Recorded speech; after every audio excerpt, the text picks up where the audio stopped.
comme disait Héraclitos, nous oublions même ce que nous faisons en éveillé tout en étant endormis. Nous les oublions, nos rêves aussi. Effectivement, ce matin, j'étais assez sûr de ne pas oublier ce que j'ai vu d'une manière très détaillée, en forme bien sûr, en rêve. Et j'étais sûr, j'ai fini, j'ai fait une voiture en arrière et j'ai reconnu toute la trame de mon rêve et j'étais sûr que je veux m'en souvenir parce que c'était trop clair et insistant. Là, après un moment d'engourdissement et de réveil, j'étais toute prête pour recommencer mon travail là où j'étais resté pour en faire la forme finale et idéalisante, c'est-à-dire qui dépassant toutes les séquentialités, fragmentarités et des, disons, narrations, récits, anecdotes, ce qui laisserait quelque chose de secondaire, hein, parce que j'avais découvert finalement une ligne conduite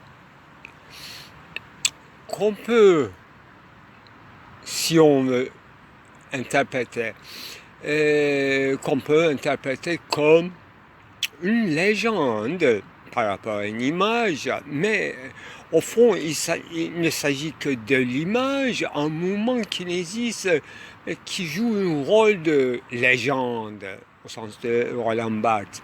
C'est-à-dire que celui qui guide, au fond, dans cette nouvelle scène de trame, c'est l'enchaînement des images, mais non pas des images saccadées, mais à une continuité que je dirais organique, des boules en mouvement qui font des lignes et des autres boules en forme d'écriture continuelle et sans interruption, mais avec changement de cercles et de lignes ondulantes et qui répètent les petites boules et les grandes boules qui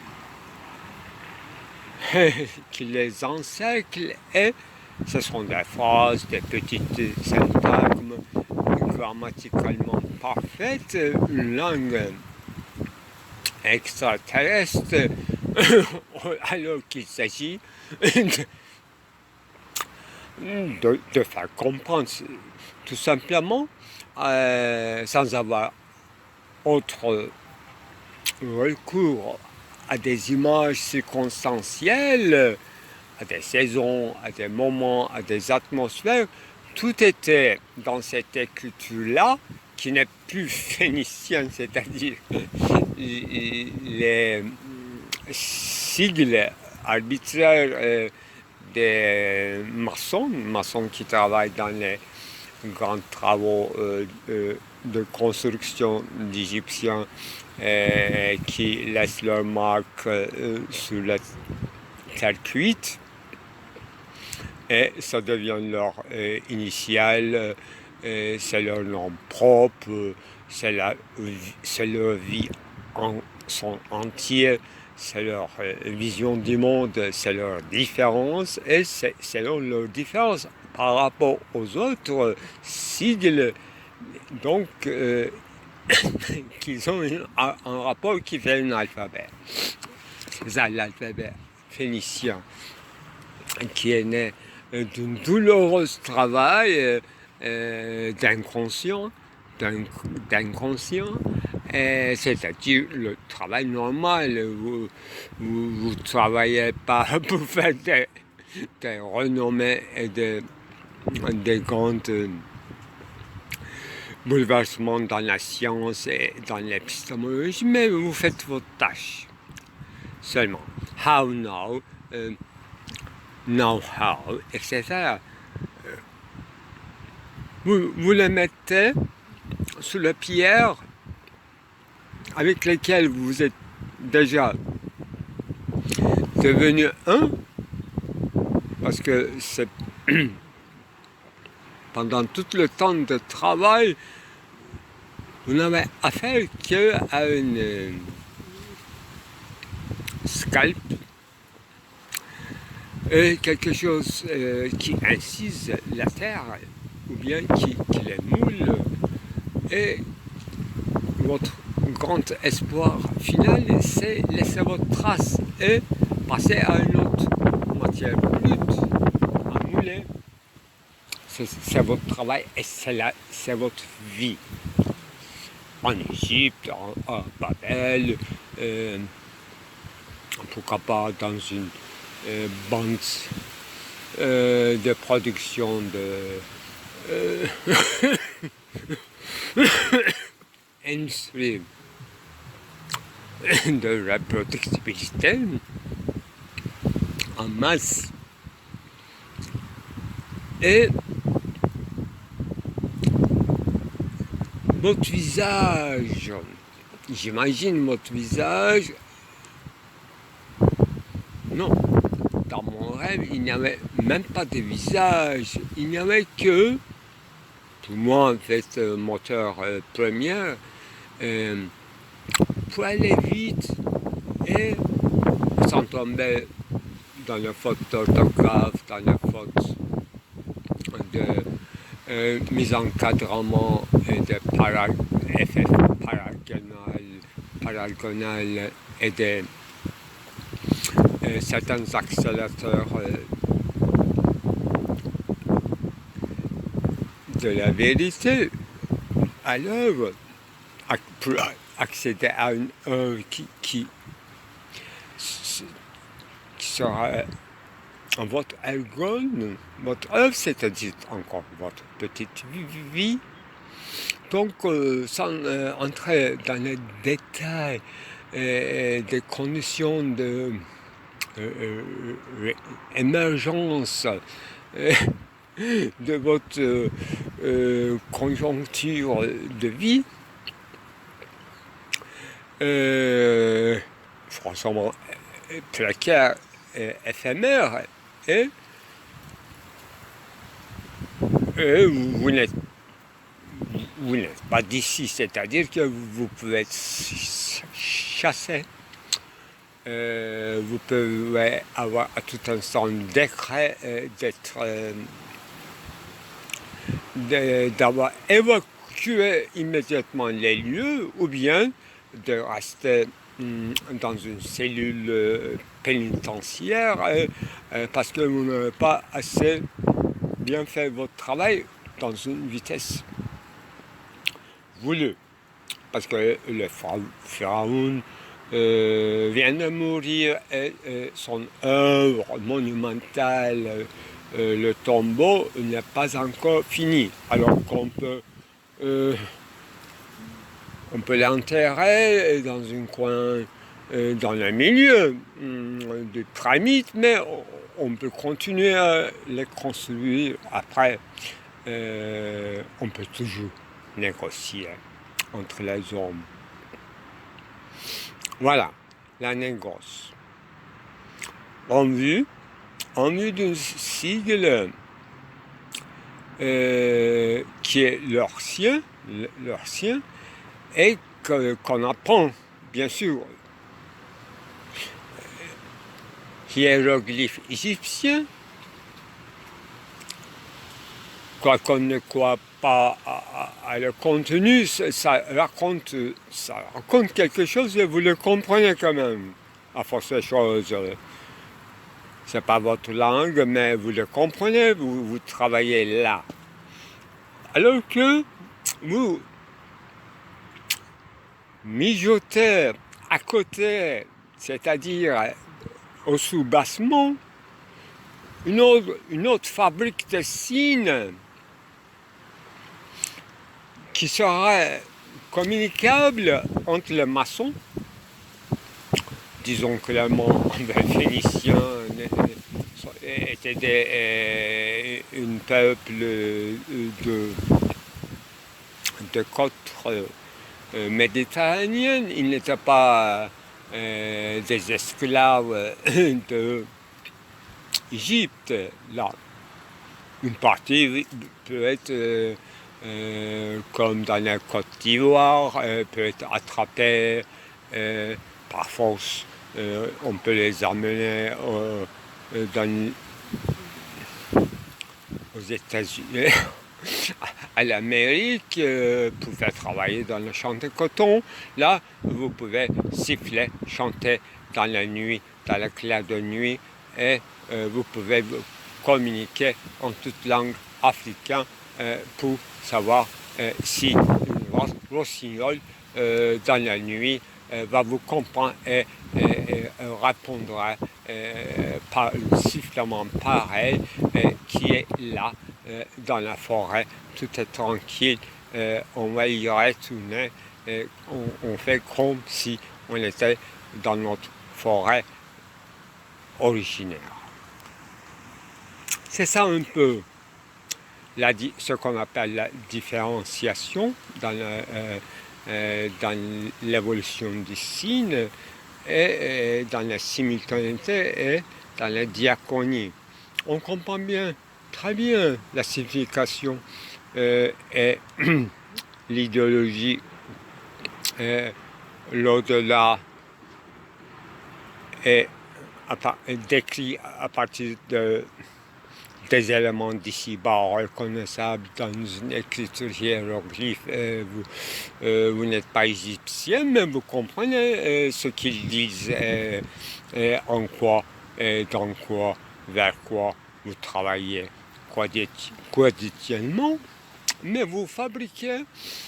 Voilà, vous mijotez, je disais tout à l'heure. Je crois que c'est une sorte de coup d'État, mijoter tous les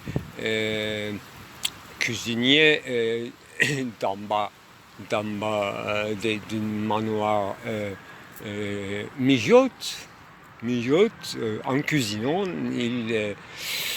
ils font des considérations en langue chiffrée.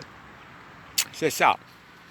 Il n'y a que des romans anglais qui racontent ça, ceux qui sont en haut, ceux qui sont en bas, phénoménologie de l'en bas, traduit en langue de la phénoménologie de la bassaise, qui fait ensuite, bien sûr, le grand sujet des romans anglais. Voilà, hein. Littérature, la lettre, la destinance des endroits, c'est-à-dire des sifflements dans une claire de nuit, et des retrouvailles des rossignols et des clapitons. Les sonorités de vagues, de littoral, disons, comme je n'ai pas pu prononcer le mot clapitement, c'est-à-dire la voix des eaux mouvementées, d'une répétition ondulante qui donne oui, une tranquillité de l'âme, paisible repos, et qui vous pensez sous la contemplation des étoiles, de faire des lignes, non pas arbitraires, mais des conjonctions, disjonctions, des petites assemblages combinatoires. Vous les combinez avec ceci, vous les décombinez, et avec cela, et vous en faites des figures et vous en donnez finalement ce qu'on appelle le repos. Si c'est pas comme le mien, sinon c'est torture. Mais de toute façon, en nous rêvant, nous reposons les yeux et nous expérimentons ce que nous aurions capable de voir si nous étions aveugles, même nés aveugles. C'est ça, une économie des yeux qu'on peut rajouter facilement une mélodie en bas de page pour en fortifier l'effet. Mais dans mon réveil, avec tant de travail quotidien qui m'attend, je n'ai pas pu assez réfléchir comment je vais faire. Peut-être en animation filmique, en cinéma, en animation, comme j'avais fait dans mes débuts, en grattant une pellicule continuellement et en obtenant des diverses couches de couleurs sur la pellicule, en enlevant soigneusement avec une lame les différentes couches, essayer d'en écrire continuellement, et la conséquence était extrêmement fertile et étonnant. J'espère que c'est bien gardé, ce film intitulé Cinéaste. Et le désastre, je crois. Cinéaste. Cinéaste, c'est une mot valise qui composait des cinéastes et des astres. Donc les astres cinématographiques m'occupaient donc depuis très longtemps. Ce film, cinéaste et spectateur, la technique dont je parle est appliquée sur un film acheté à bon prix dans une brocante à Paris, porte-clientèle je crois, et appliquée sur cette pellicule en ajoutant une lecture de poème intitulée de la même façon cinéaste et spectateur. Mais ce matin, j'étais pas dans le mode de souvenir, mais d'une activité pleine, d'une praxis visuelle, mais pré-visuelle au sens pré-réflexif, c'est-à-dire sans un montage, sans une vue finale, un processus en tant qu'une technicité possible, sans avoir touché à aucun matériel, c'est-à-dire dans le rêve, en me réveillant. Non, il ne s'agit pas là, mais quand je dis rêve, je pense une grande poème en prose de Mélistive de Tandai en me réveillant d'une siesta. Là, il s'agit d'un rêve d'or, un rêve dont l'objet est l'or. Pourquoi je dis ça? Parce que j'étais en train de lire tous les fragments de Héraclite. J'étais dans la moitié du livre et je suis tombé effectivement sur cette histoire de l'or. Et notre présocratique disait altın malla, mal altınla nasıl değişirse. Her şey ateşle değişir, ateş her şey. Donc tout s'échange avec le feu, et le feu s'échange avec tout. Tout comme toute marchandise s'échange avec l'or et l'or avec les marchandises. Pour moi, maintenant, c'est dogmatique ce qu'il dit. Mais Melitjev de Tandai, effectivement, il va tellement loin dans sa phénoménologie de description de son rêve de l'or, en se réveillant comme moi d'un siesta. Le mien c'est un nocturne, ça ne change pas grand-chose, mais quand même l'or c'est plus diurne, le soleil, etc. Là, il faut que je revoie ce texte formidable que je me suis promis depuis très très longtemps de faire une analyse très détaillée, mais j'en ai esquivé sauf quelques fragments que j'ai quand même cités dans ma vie en bas des pages, ne serait-ce qu'en bas des pages. J'ai consacré un grand article sur la poésie de Melitjev de Tandai, mais Odysseus, dont les bras sont attachés, était plutôt dans le centre. Et l'autre, Gilgamesh, bien sûr, Uruk. C'est extraordinairement riche comme poète, Melitjev de Tandai.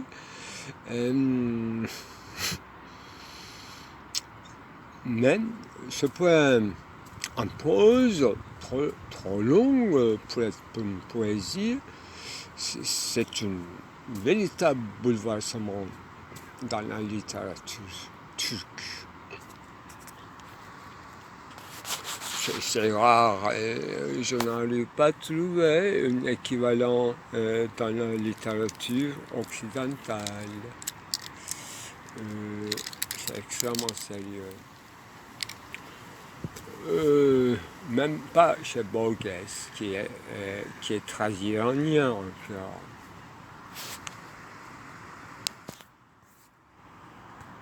Alors, reste catégoriser l'incatégorisable parce qu'il appartient peut-être à une autre catégorie, mais qui est compté dans l'autre. Il y a un mélange des genres et une déstabilisation plutôt qui donne lieu à des malentendus. Mésentendre, je vais parler tout simplement de ce qu'on appelle Namas, dont le nom appartient pharisien, à la langue persique. Dans le Coran, c'est simplement nommé comme salat. Salat, c'est-à-dire une cérémonie religieuse musulmane qui consiste à prosternation et se rester au début et assis. Et pilier. Il n'en a que ça. Accompagnement des prières mémorisées avec une mémoire intériorisante, si vous voulez, intériorisée, et un acte, une praxis, une obligation de l'ordre de Pascal, Mimre, etc. J'avais Muret, apprenez par cœur la poésie, poétisant, diphtéron, etc.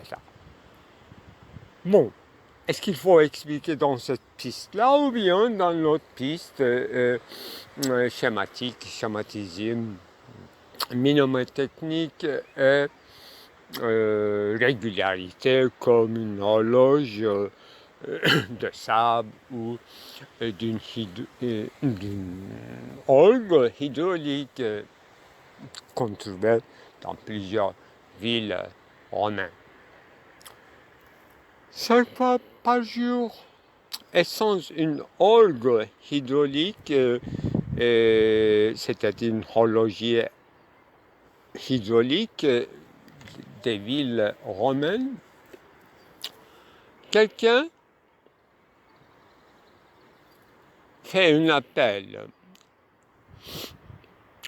à un rassemblement vers Slamung. Donc il s'agit d'un petit village, une petite cloche aura pu faire l'affaire.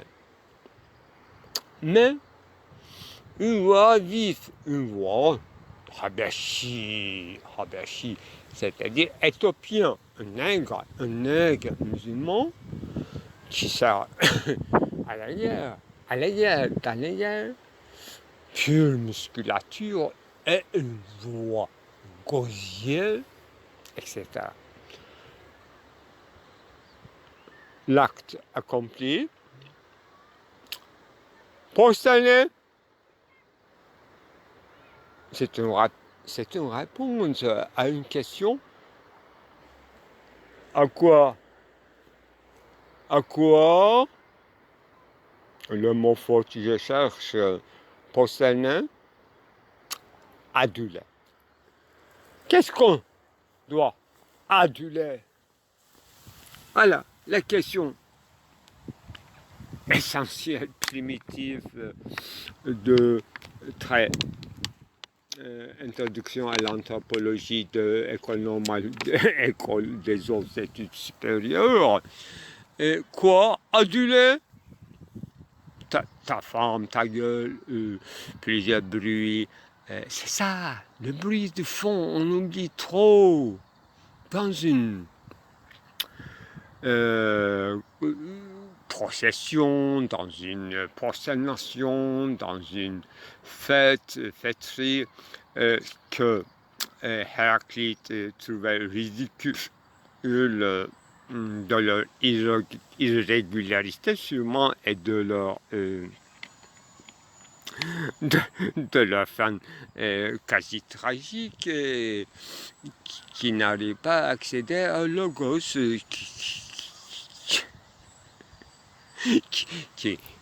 qui aura donné lieu à des disputes le lendemain.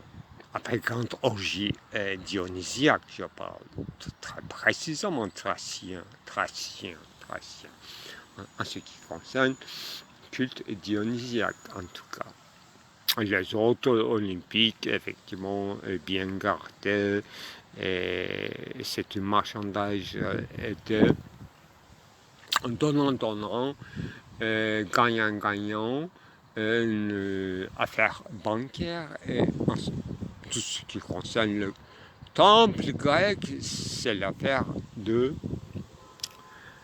input-output des biens, y compris Kaaba. Je suis sûr et je suis prêt à jurer. Mais quel Kaaba de Abraham, avant Abraham, du père d'Abraham. Voilà le vif du sujet, tragédie inaccomplie. Ah, j'ai trouvé. Troisième faute aristotélicienne, décrivant tragédie. Tragédie, hein? Non, pas un drame. Très pédagogue. Dans chaque tragédie, dit Monsieur Dixit, Aristote, il devait y avoir des personnages qui s'échangent en paroles. Il devait y avoir des conversations forcément dans une genre appelée tragédie. Répété et appris par Gérard Genette et puis par plusieurs aussi. Alors, s'il manque de conversation, échange de paroles, hello, Monsieur Courbet, bonjour, Monsieur Courbet, comment allez-vous? Je vous achète tous vos œufs. Bienvenue, bien installé, bien dormi, Monsieur Courbet, l'origine du monde, Monsieur Courbet. Voilà, ce genre de conversation fait une tragédie. J'ai bien compris. J'en prends l'acte. Et je vous ai déjà joué une scène de tragédie. Monsieur Courbet, j'ai déjà utilisé et en fait un film. Alors, pour aller vite, donc, troisième faute d'Aristote, enchaîner la tragédie, ne serait-ce que, n'est-ce pas, pour entrer développement et la conséquence, on a besoin d'une conversation qui, pourquoi, qui dit quoi. C'est la faute de dialogue platonicien d'ailleurs. Et à la différence de Héraclite, non pas le fou, mais l'aliéné, aliéné, qui a coupé ses liens et qui a des œdèmes, qui va mourir. Donc, voilà, on a conjecturé tout, faute d'Aristote, quoi qu'il dise de catharsis, qui ne comprend pas. Une catharsis mesurée dans le discursivité, et voilà, ça entre dans le genre de tragédie. Mais on n'est pas dans les tragédies, on est dans les processions dionysiaques. Là où il n'y a pas de conversation, là il y a des morts, il y a des prégnants, il y a des foutus, et il y a des morts, il y a des survécus, il y a le lendemain des litiges. Donc, vraiment paix. Si la paix, c'est Héraclite. Héraclite, c'est-à-dire une logos, logicisée, logisante et logicisée, un jour accompli, au moins un jour de Dieu, un jour, dies. Dies. Dies. Il y aurait, ainsi que Dieu a jugé ce jour-ci. C'est la justice, c'est-à-dire justice au sens non pas de l'homme, bien sûr, ni Apollon, rien à voir avec Athéna, au sens véritable.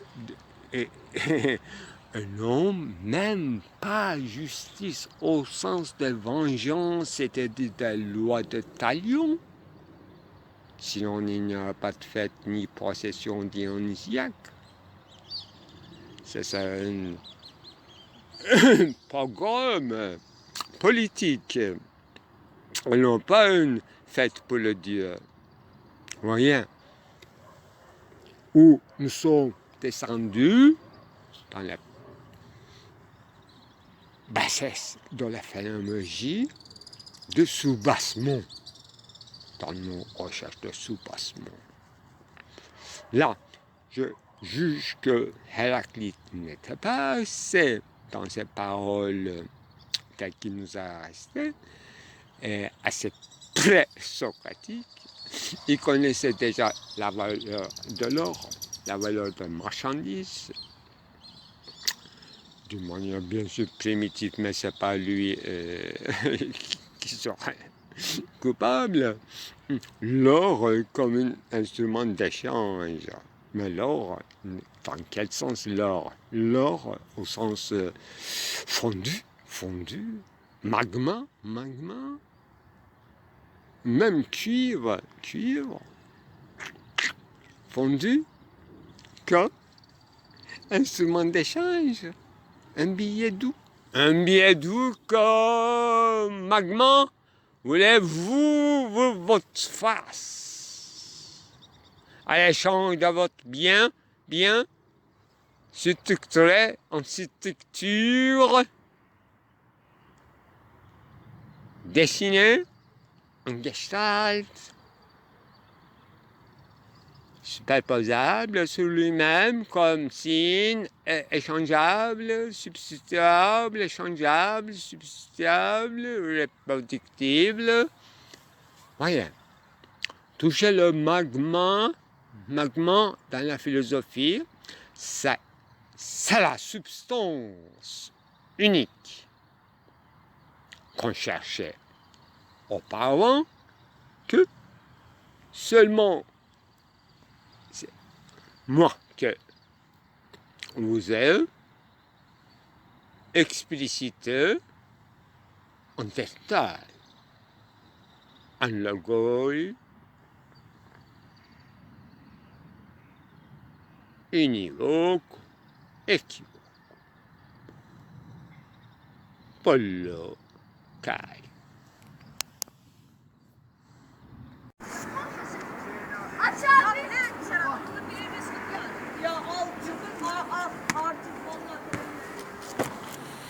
Finalement, il n'y a pas grand changement bouleversant avec mon enfance qui est passée. Kumkapı, Gedikpaşa, Kadırga, Langa, n'est-ce pas? On dit, en fait, on était à Beyazıt, mais tout Grand Bazar jusqu'à Sirkeci. Donc, Parc Royal de Gülhane, c'était notre terrain de jeu, mais dans la proximité, bien sûr, des grands centres commerciaux aussi. C'était libre pour les enfants. Bon, et cosmopolitisme aussi, également, c'était pareil. Rien n'a changé dans plusieurs décennies, disons. Donc, il faut être tranquille. Il y a quand même une population qui s'adapte énormément bien à toutes sortes de changements, bien que c'est très douloureux, brusque, surtout les familles qui vont perdre leur maison. Il y aura une transformation urbaine. J'espère que tout va aller mieux pour eux, mais on voit quand même qu'il y a une gentrification du centre. Et eux, périphérie aussi, c'est pas mal, c'est plus résidentiel. Je crois qu'ils vont partir, comme il y a des moyens de transport, plus loin du centre, c'est tout, apparemment. C'est partout le même scénario qui se joue. D'ailleurs, Istanbul ne fait pas exception, sauf quelques villes historiques de l'Europe. Je crois qu'ils font des exceptions seulement dans le centre et non pas dans les périphéries. Au cas où se présentent, ils sont prêts à échanger avec une autre chose, plus fructueux, plus rapportant de l'argent. Bon, je cherche un aigle en sculpture, j'espère que je vais trouver dans sa place. Parce que l'autre jour, je l'avais réservé sous un pont. Assez sinistre quand même, lugubre même. Alors j'ai répondu à leur question. Alors pourquoi tu photographies dans le quartier? J'ai répondu par une réponse attendue par eux, parce qu'ils sont inquiets que les ingénieurs, les constructeurs viennent et qu'ils leur déplacent. Eh bien, j'ai dit ce qu'on a entendu. Je suis constructeur de bâtiments. Alors, il dit pourquoi? Je lui ai répondu pour améliorer, j'ai menti là, pour améliorer les conditions des immeubles à cause de grands tremblements de terre d'Istanbul à venir, attendu. Voilà, un jeu de politesse. Des riverains. J'aime bien l'air de quartier. C'est très attrayant. Il y a beaucoup de choses à regarder. Il y a une vie entre la fenêtre et la rue. Il y a une communication interminable. Donc, exactement comme l'ancien Istanbul, qui va de pire en pire. Mais ici, ça va. malheureusement, on va les, non pas déplacer seulement, déraciner entièrement, je crois.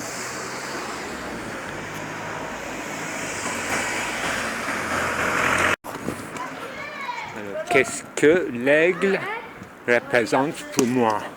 Alors, je vous explique. C'est un objet mondialement connu. C'est notre équipe de foot, Beşiktaş d'abord.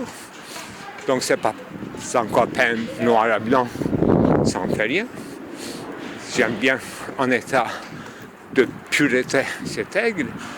Deuxièmement, c'est un objet qu'on trouve partout, je suppose, dans le monde arabe, à Taïwan, en Indonésie, à Hong Kong.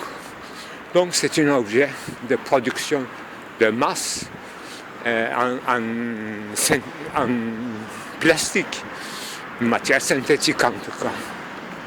Donc ça représente milliers et milliers de travailleurs et travailleurs immigrés à Istanbul, qui ont commencé ou bien ils apprennent le travail, mais le travail est interrompu, ou bien ce sont des produits secondaires ou mal produits, des déchets de leur production. J'ai imaginé, à l'absence d'un atelier, leur maison dans laquelle ils produisent en famille ou en copains, en frères, les sœurs et tout. C'est pour ça que c'est un objet extrêmement chargé d'affection, signification, d'économie politique. Eh bien, politique mondiale, géopolitique, géostratégie, conflit social, conflit entre les ethnies et la précarité sociale et économique, ça représente énormément de choses. Un simple aigle pauvre qui est souverain, ça représente quoi, cette souveraineté? N'est-ce pas, les ailes gonflées dans l'air, il est en train de s'envoler, se déterrer plutôt. La chose plus difficile, même pour les oiseaux, ça s'apprend. Donc il a appris, il est souverain. Et je le respecte au-dessus de tout. Et je suis comme les Arabes qui adorent le faucon. Et j'ai mon aigle. J'espère que je vais le trouver sur place. C'est pas sûr du tout. Ah oui, il y a une chose qui ressemble à ça, mais peut-être que c'est cassé. Attendez que je vois. Je vois pas dès maintenant qu'est-ce que ça représente pour les historiens de l'art ou pour les collectionneurs, l'aigle en plastique qui est en question. Mais effectivement, après moi, ça va forcément leur représenter quelque chose, au moins de moi, de mon interprétation, mais de son référent universel aussi, et à plus forte raison d'ailleurs. Voilà, c'est ça, le cours du monde, valorisation de la valeur. Ça dépend à quelques-uns parfois. Comme Derrida disait qu'en fait, si on cite si souvent les écrivains qui n'étaient pas si importants à l'époque, Antonin Artaud, Kafka, Van Gogh, peut-être Mallarmé aussi, voilà. Et c'est parce qu'il y a quelques-uns, l'autre mot, il faut le citer aussi, c'est parce que quelques-uns qui ont insistamment les soulignent, à citer, à supporter, etc. Donc, il ne faut pas qu'on pense ça comme un coup d'état littéraire, un coup de force, mais sans coup de force, le juste n'est pas reconnu. Ça, on le sait depuis Paul Montaigne et Pascal, c'est ça. bon, l'aigle est toujours un environnement spirituel, une geistige Umwelt, je dirais, pour le phénoménologue. Et je trouve dans le champ de cette geistige Umwelt, il y a plusieurs rondes, sphères, mais si on prend l'aigle comme centre, je suis dans un point visible, surplombant le centre en plus. Dire surplombant, oui, c'est exact, mais ce centre où se trouve l'aigle, c'est au-dessous d'une grande route, donc une sorte de pont inusité, dont j'ai photographié tout en longueur, vide, au coucher du soleil, avec l'aigle, pour être très précis de quoi il s'agit.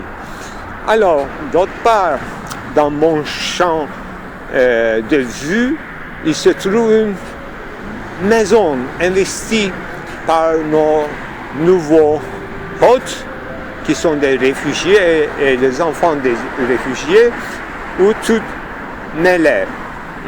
Il y a des camions qui viennent, qui vont, des objets parfois de luxe comme une asseoir d'une yacht, voilà, etc. Donc, les affaires devraient être de temps en temps, périodiquement, fructueuses, mais c'est une vie difficile, surtout, non pas avec l'extérieur, pas tant, parce que Istanbul est tellement offrant des possibilités à tous ceux qui veulent en profiter, même conflictueux peut-être à l'intérieur de la même, sous le même toit, intersubjectivité interne, différence d'âge, non pas de classe, ils sont sous-classes, sous de toutes les classes, mais différence d'âge de pays, ça aussi ça peut compter de régions. Je ne sais pas si quelques-uns venaient d'Afghanistan, l'autre de Syrie, l'autre de Kurdistan de la Turquie, effectivement.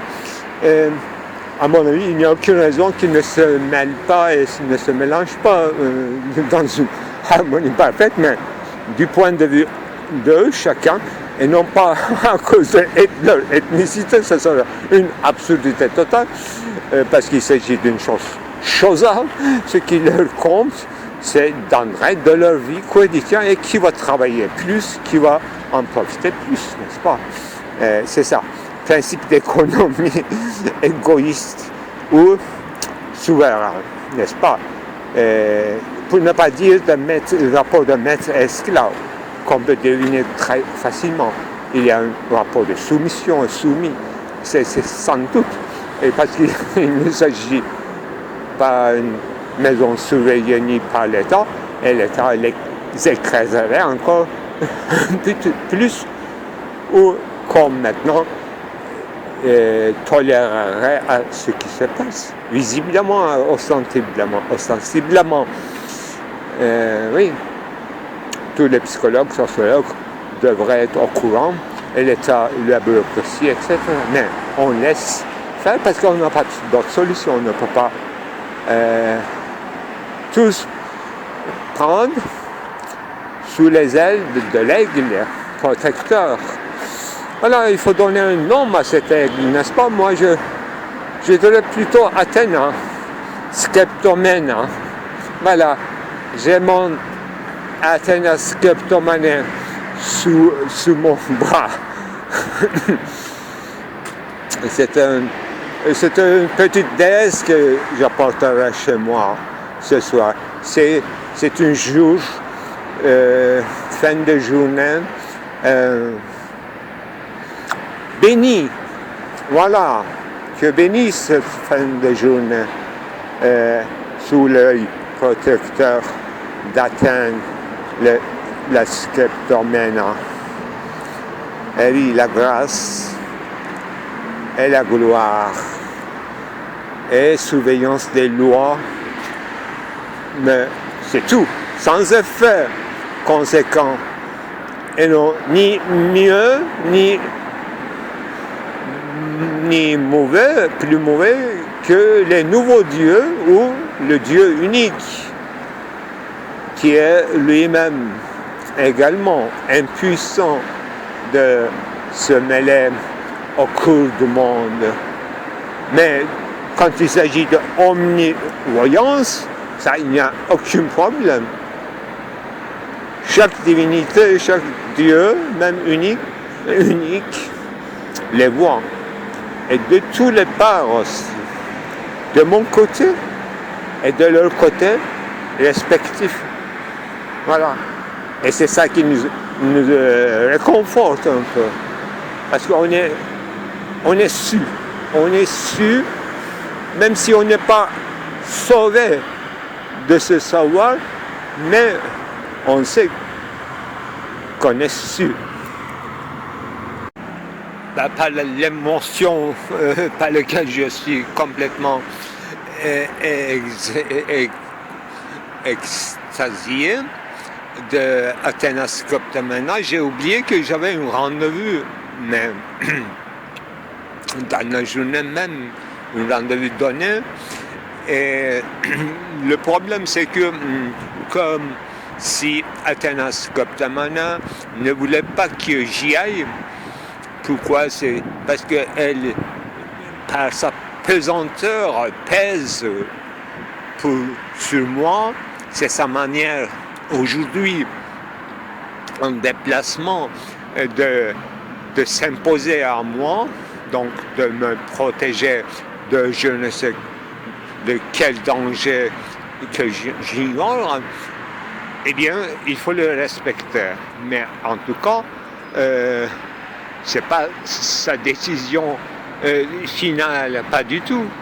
Elle n'oriente que le petit méandre de bifurcation de la vie dans cette micro-organisation. C'est ça, une vraie déité doit faire, et non pas un horoscope, une sorte de diseuse d'oracle qui va dire des choses équivoques ou univoques.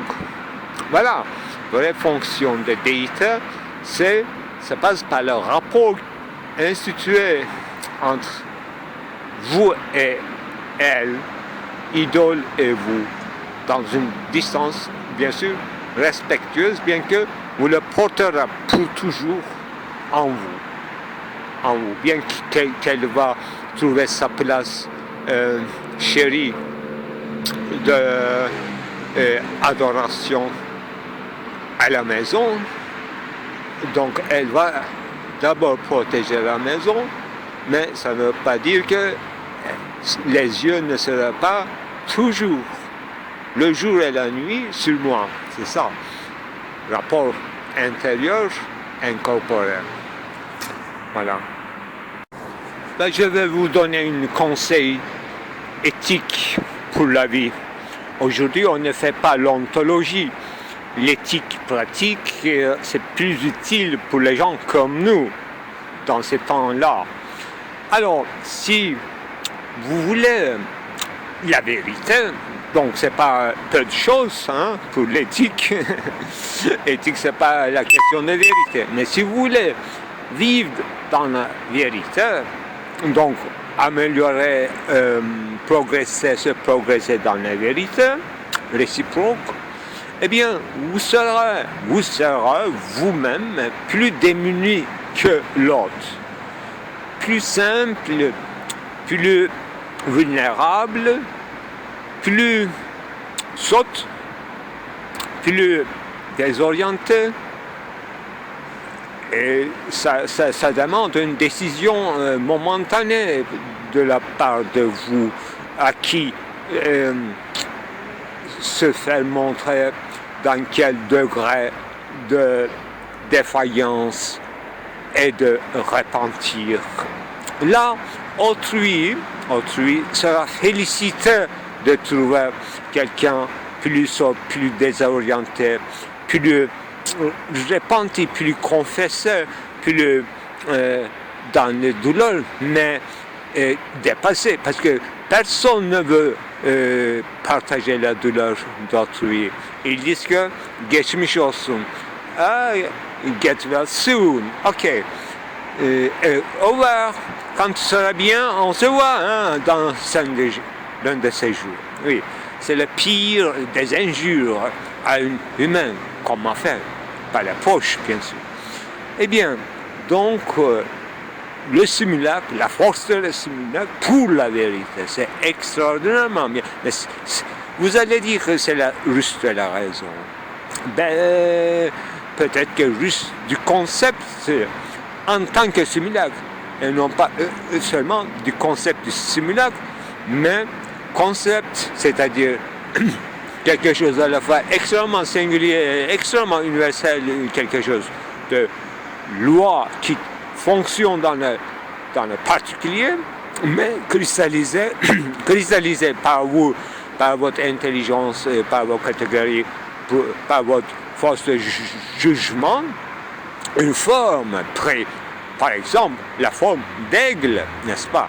Et ça va vous rendre immédiatement ridicule, sotte, quelqu'un à protéger, ou bien quelqu'un artiste, marginal, philosophe, fou, saint, sauvé, illuminé.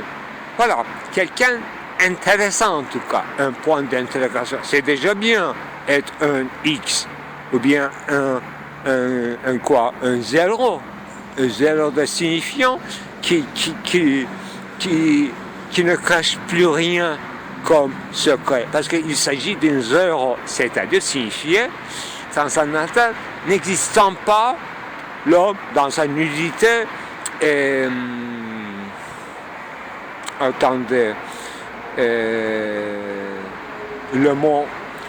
le verbe testimonique en français, ça m'échappe, mais ça. Voilà, c'est comme répondre à une assignation un raisonnement Gestalt. Voilà. Il faut être en tout cas obéissant comme apparence, dans une obéissance sotte qui fait chagrin à autrui. Parce que c'est sotte. Un manque d'intelligence, ça fait toujours affection. Ça affectionne les gens. Et ça, il les rend généreux. Même s'ils n'ont rien, ils ont quand même une raison raisonnante. Un manque de raison, ça rend les gens affectueux. Là, vous êtes tout à fait libérés. Une grâce, une gloire de tous les Moyen-Orient, de toutes les divinités qui sont en train de faire et la religion qui est en train de se faire. C'est ça, chimie, alchimie, moléculaire, nanotechnologie, de la vérité, telle que selon l'évangile de Élie Shabati. C'est ça. Un jour, un vieux monsieur rentrant de grand pèlerinage au Mecque, à Istanbul, alors il traverse avec le bateau la mer, et bien, juste après avoir descendu pieds mis sur terre, il se prosterne. Eh bien, il ne bouge pas plus.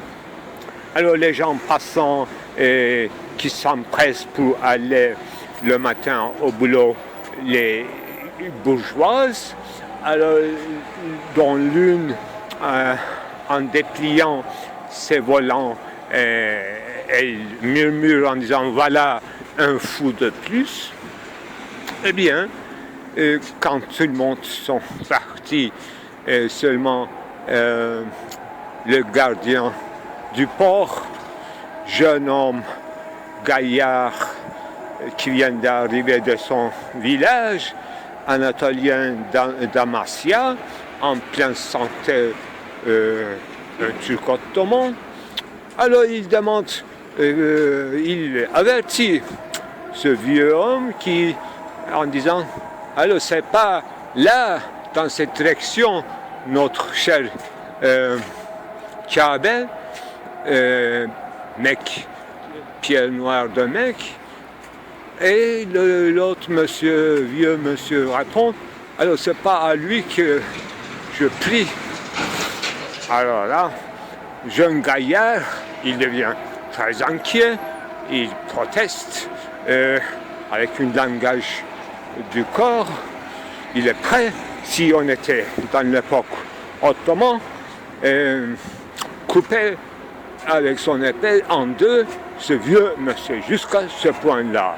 Il se fâche. Comment on pourrait se prosterner à une autre divinité que Dieu? Et dans sa tête, effectivement, toutes ces histoires de massacres, d'insurrections de Kızılbaş, Alevites, en Anatolie, toutes les insurgés arrêtés, emmenés à Istanbul, exécutés dans ce port-ci, toute la mer rougit du sang d'Alevites à Istanbul, toutes ces images dans cette tête, etc. Eh bien, il y a une apparition dans la mer, comme chaque année au mois de septembre, il y a une grande route de Ofros qui traverse le Bosphore depuis mer Noire jusqu'à les plus chaudes eaux de Méditerranée. C'est une procession rare et en témoigner c'est encore rare. Alors en passant juste devant cette scène, un Ofros, un grand poisson, jette un regard pitoyable en fait, affectueux pour ce vieux homme, en imaginant sûrement ce qui va lui arriver après cette réponse. Ce regard n'est pas capté par l'humain, mais par l'atmosphère byzantine où on entend tintement des clochers byzantins. Alors, tout est arrêté, il va se passer quelque chose à Istanbul. Toutes les époques réunies. Alors, en prenant la conscience de la situation vue du dos et du cul, vieux monsieur, il explique la situation. Alors, mon enfant, j'ai vu une fourmi écrasée par terre. Eh bien, il y avait un enterrement de fourmis à laquelle j'ai assisté. Au revoir.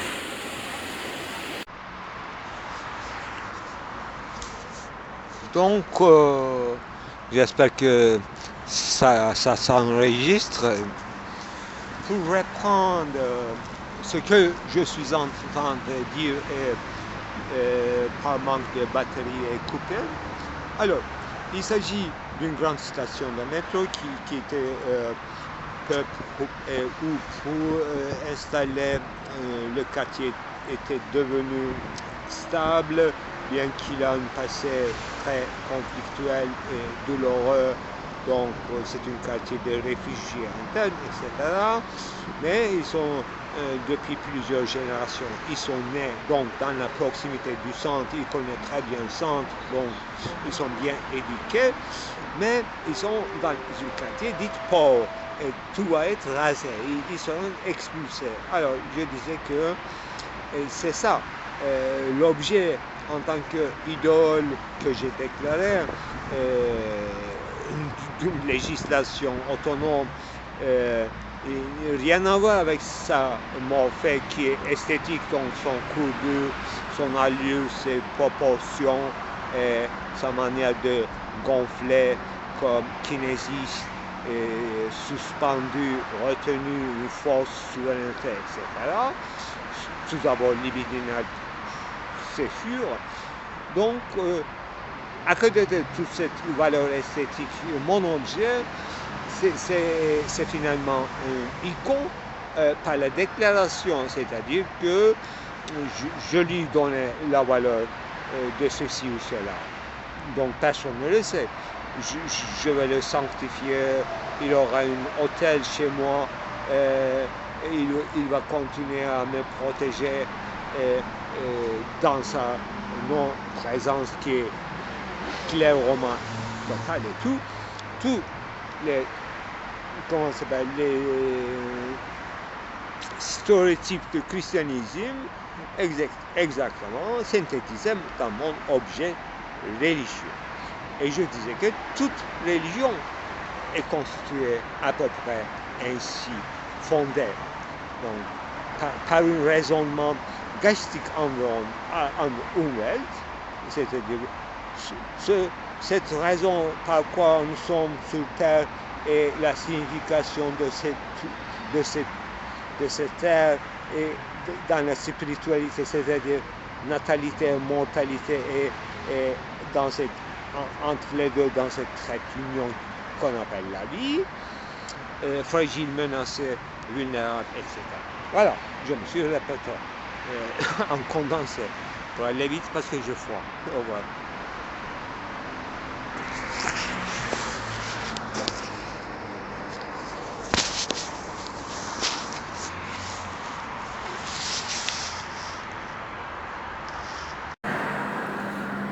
Eh bien, on est... D'abord, en fait, j'étais assez inquiet quand je suis entré dans le centre où se trouve Athéna Skoptamena et je n'ai pas trouvé finalement de premier abord et j'ai cherché beaucoup, j'étais presque au bout de désespoir, mais finalement, et c'était physiquement aussi, c'était dur en fait, dans une décharge de pierres morcelées entre plein des autres débris des sculptures en plastique, effectivement, trouver un aigle entier, donc même pas cassé, vous voyez. L'autre jour, je l'avais photographié, mais c'était l'autre jour. Et depuis donc 2 jours, ça résistait tout seul, mon aigle, sans protection humaine et sans adoration, sans vénération. Donc j'étais comme une idole de cours carrés de Kaaba ou de tous les temples, etc. Donc, je le trouvais, c'est déjà un grand signe de salut et de gloire. Et pour historique Athéna Skoptamena, c'est-à-dire la justice, justicier, et pour moi, pour mon présent et pour mon avenir. Deuxièmement, en fait, c'est une prière que je vais formuler, en fait, que cette Athéna protège avec son regard protecteur et les enfants, tous les plus démunis, mais physiquement encore plus, bien qu'ils sont très intelligents, les enfants, et physiquement comme ils sont faibles et démunis, entre guillemets, alors qu'elle les protège d'abord et ensuite leurs aînés et ainsi de suite. Et c'est pour leur déesse ou déité au sens général et leur culte parce que chaque jour ils s'occupent de sa matière, de sa substance, de sa forme, de sa morphée. Ils cogitent sur Beşiktaş en même temps. Il ne faut pas oublier dans cette ère gonflée des ailes, il n'y a pas une força turca à l'aigle, noir et blanc, sombre et impérial ou souverain, en tout cas, protecteur de toute métèque, toute brun, toute teinte mat, etc. Qu'est-ce que je peux ajouter encore plus à cette prière qui soit exaucée? Rien de plus à mon avis. Au revoir. Ce que Ce que je dis en fait, c'est clair à l'œil nu. Donc, c'est bizarre qu'il a fallu tant de recherches, mais un simple déplacement, mais vers où il fallait savoir. Et ça, effectivement, et tout en sachant, je n'arrivais pas à le deviner. Exactement comme l'être volé. Eh bien, on s'est amusé avec tapis volant, mais je vous assure que le vendredi, il y aura des tapis volants ici. Aujourd'hui, c'est dimanche. Donc, ils sont domiciliés. Vous voyez, chambre centrale, effectivement, désertée. Et parce que dans les autres jours, c'est le contraire. C'est entassé, étalé, déroulé, déplié, développé. Et c'est exactement Zuhandan Kaiti ici. Donc, ce qu'on cherche, tablier, établi, et même statis, c'est-à-dire l'essence de l'État, de tout État, agora, sans lequel il n'y aura pas de discussion philosophique. Donc la liberté, échange, monnaie, argent, monnaie courante, tout ce que vous voulez, c'est ici. Mais personne ne devinait parce que c'était trop central. Quelque chose de trop central, on l'évite. Pour arriver, on fait des efforts, mais pour autre chose. C'est comme la loi de Kafka. On a une signe phénoménal quand on a besoin. Mais la loi elle-même, ça n'intéresse personne, la loi transcendantale. Et ça sert à quoi? Ça sert seulement aux philosophes. Et le reste, c'est seulement quand il y a une laisse, c'est-à-dire quand il y a une injustice qu'il interprète comme une injustice. Ça n'a rien à voir avec la justice. C'est quelque chose qui est arrivé et artificiellement provoqué la plupart du temps par l'État, surtout bureaucratique, religieux, c'est-à-dire classe religieuse. Et ils trouvent des artifices, des similacres. Comme l'État lui-même n'existe pas tout simplement, et à travers seulement des institutions qui sont des colifichets ou des simulacres, donc c'est ressemblance de quelque chose qui n'existe pas, mais une ressemblance est identique à soi, c'est-à-dire elle n'a d'autre ressemblance qu'un autre État et qu'une autre institution, ainsi de suite. Et il n'y a pas d'essence d'État. Et signifier, c'est vide. Ça devrait forcément, nécessairement rester vide pour qu'il soit le lieu comme matrice de toutes les substitutions, échangeabilité, supplémentarité, c'est un peu mot faible, mais au sens courant du terme, mais au sens fort, c'est-à-dire au sens de substituer quelque chose, suppléer, là où quelque chose fait défaut, effectivement, ça prend un sens. Est-ce dangereux? Non, le mot dangereux n'est pas exact. C'est risqué parce qu'on le croit. On le croit au simulacre colifiché et ça risqué, c'est-à-dire que ça donne une illusion transcendantale. Danger, ce n'est que ça, un concept mal intentionnellement fondé pour illusionner, pour faire lueur. Il accomplit la tâche de lueur, comme dans les cérémonies les plus archaïques religieux, là où l'un des chefs religieux s'ouvre une boîte et même pas, il n'ouvre pas, mais il bouscule, là on entend des bruits des esprits, etc. C'est-à-dire ou bien c'est vide, ou bien c'est rempli avec n'importe quoi. Exactement. N'importe quoi fait l'affaire. C'est très convaincant, n'importe quoi. Parce que c'est n'importe quoi, avant tout, c'est quelque chose, quelconque. une singularité quelconque dès qu'il est substituable, c'est-à-dire à valeur d'argent, c'est-à-dire reconnu par un système général, c'est encore le mot abstrait, système général, reconnu. Mais il faut quelqu'un, par force, Pascal disait, non pas force, mais fondement mystique, la force. C'est incroyable, les gens ne peuvent pas obéir à une force brutale. C'est absurde. Les gens ne sont pas des sottes. Pascal calcule comme ça. Et il dit, dans la pensée, voilà, ça devrait être mystère, fondament, mystère.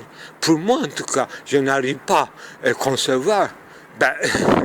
Hobbes raconte une histoire comme une fable pour les enfants, concernant Homo homini lupus et tout. C'est pas possible, l'homme ne peut pas être un loup, dit Pascal dans son soliloque. Donc il dit que ça devrait être mystère. Hein. L'origine, c'est mystérieux. Comment, enfin, croyez-vous qu'il y a quelqu'un qui va nous convaincre à être esclaves et à croire à n'importe quoi, à quelque chose quelconque? Non, vous blaguez. Alors, Pascal est comme juste, un homme juste.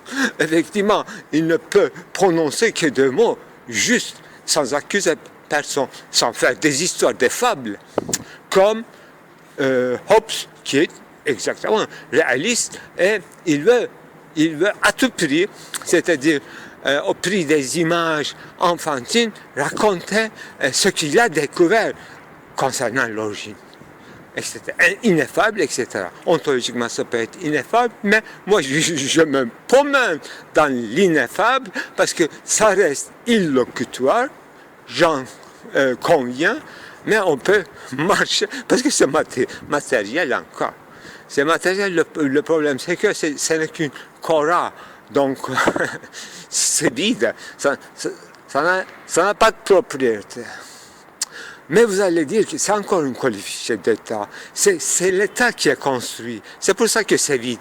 Et oui, j'en conviens, si c'était privé, alors ça fonctionnerait, il faut que ça tourne, ça rembourse, ça rapporte des revenus, mais pour l'État, il suffit qu'il reste vide, et autant qu'il est vide, tout le monde s'enroule pour s'échanger. On ne peut pas être clair, mais c'est l'invention moderne, hein, il faut le dire. Je dis agora, etc., mais ben public chez les Romains, ça peut peut-être fonctionner comme ça.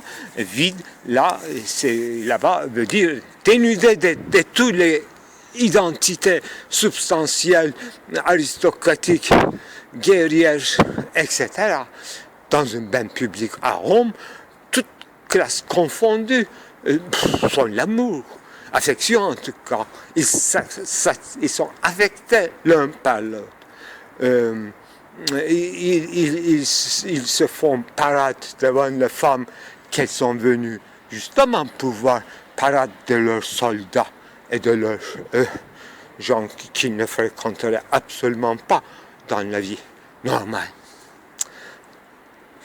Voilà, toutes les théories se vérifient, justifient, et toujours c'est moi qui ai raison. Voilà un confort de pensée philosophique, dite spéculatif.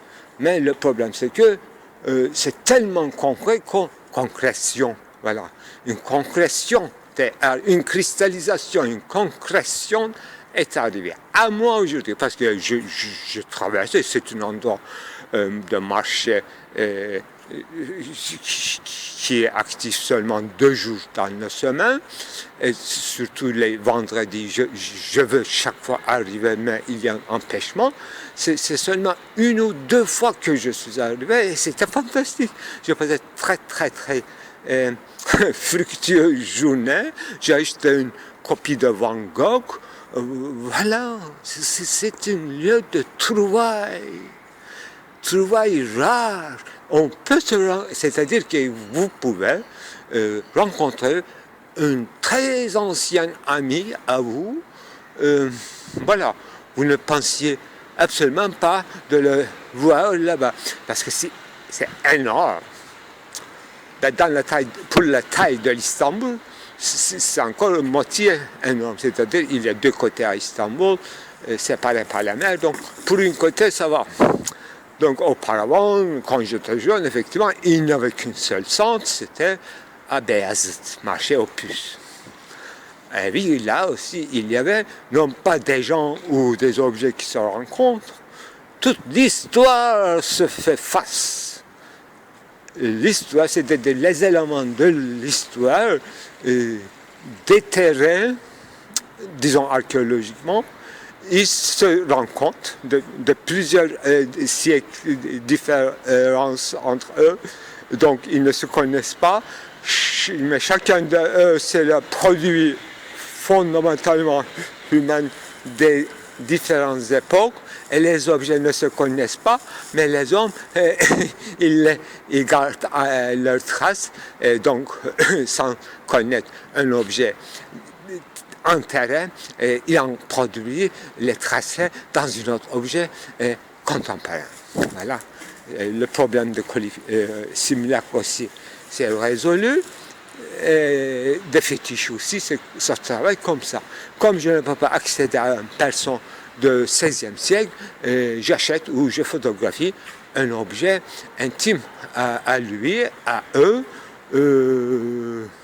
Voilà. Je me dis le caftan du XVIe siècle à la maison, etc. C'est écrit dans un roman de Orhan Pamuk que j'avais trouvé un peu déplacé, non convaincant, mais c'est ça le meilleur exemple didactique ou pédagogique pour expliquer rapidement à quoi sert un simulacre. Qu'est-ce que c'est ça? Mais pour les gens intéressés, ça a une valeur. Sinon, un simulacre, c'est rien du tout, ça sert à rien, c'est même pas l'œuvre d'art, pas du tout, pas du tout. Les œuvres d'art peuvent utiliser des simulacres, mais les œuvres d'art eux-mêmes, ils ne sont pas pour être simulacres, ils peuvent devenir, pour quelqu'un précis, pour quelqu'un qui fera un investissement affectif, et donc valorisation surenchère, là, comme n'importe quel objet, cette fois-ci, deviennent des simulacres. Alors là, je suis très content de, une fois pour toutes, résoudre tous les problèmes concernant intersubjectivité objectale partielle et totale, qui est ici, ce n'est plus partiel, ce n'est plus fétiche, nous sommes dans un lieu immense dans lequel je me promène, ce n'est plus partiel, ça représente une partie, la moitié de l'Istanbul, donc à ce sens-là c'est partiel, mais non, c'est total. Gesamtkunstwerke, rêvé par le romantique allemand, réalisé en négatif par Goebbels et Hitler en Allemagne détruit, mais ici, comme vous voyez, rien n'est détruit parce que c'est seulement retiré de la marché, retiré en attente, repos. Mais ça va activer le vendredi, le mardi, etc. Tout ça. La vie est simple. Au revoir.